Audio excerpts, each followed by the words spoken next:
Kjo është lista e 310 nxënësve të pranuar në shkollën e mesme të policisë 7 Maji. Në të, tek tuk mund të lexosh emrin e ndonjë nxënësi shqiptar, pasi janë më pak se 2 ose 3% të gjithë të pranuarve. Numri tepër i ulët i nxënësve shqiptar ka ngritur pikpyetje për përfaqësimin e barabartë etnik, ndërsa ka ngjallur edhe reagime të forta politike. Opozitarja e BDI-s këto të dhëna i quan alarmante dhe dëshmojnë për përjashtimin sistematik të shqiptarëve nga organet e rendit dhe sigurisë.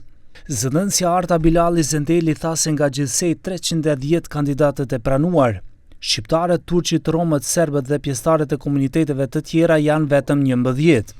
Ky konkurs nuk është rast i izoluar.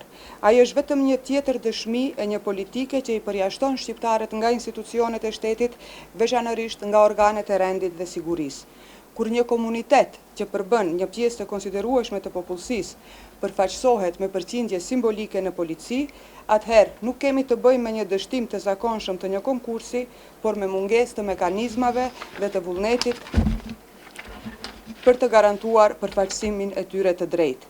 Më shqetësuese. Me kritika për konkursin doli edhe Aleanca për shqiptarët, duke ngritur shqetësimin se përbërja e sotme e kësaj shkolle do të reflektohet drejt për drejt në përbërjen e policisë në vitet e ardhshme.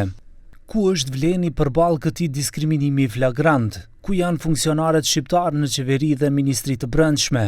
Si mund të heshtin kur shqiptarët përfaqësohen me më pak se 3% në një institucion kaq të rëndësishëm për sigurinë e shtetit? ASH-ja kërkoi transparencë të plotë për konkursin, numrin e kandidatëve shqiptar që kanë aplikuar, mënyrën e vlerësimit dhe arsyet që kanë sjellë deri tek një rezultat kaq skandaloz. Ka ana tjetër, integristët kërkuan anulimin e konkursit dhe përsëritjen e të njëjtit me kriteret që të garantojnë përfaqësim adekuat të gjitha komuniteteve. Kërkuan po ashtu edhe dorëheqjen e zëvendësministrit të brendshëm Astrid Hiseni. Ky i fundit në Facebook shkroi se edhe për skajthirjeve të vazhdueshme për aplikim, interesimi i të rinjve shqiptar për konkursin ka qenë shumë i ulët. Interesimi i shqiptarëve për këtë konkurs nuk ka qenë afër pritshmërive tona. Edhe nga ata që kanë aplikuar, një numër nuk janë paraqitur në fazën e testimit, duke u tërhequr faktikisht nga gara.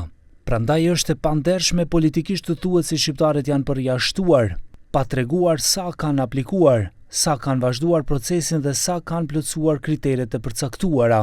Hiseni u kundërpërgjigjet akuzave të opozitës, duke i kërkuar BDI-s që të mos e përdorë interesin e shqiptarëve për politikë ditore.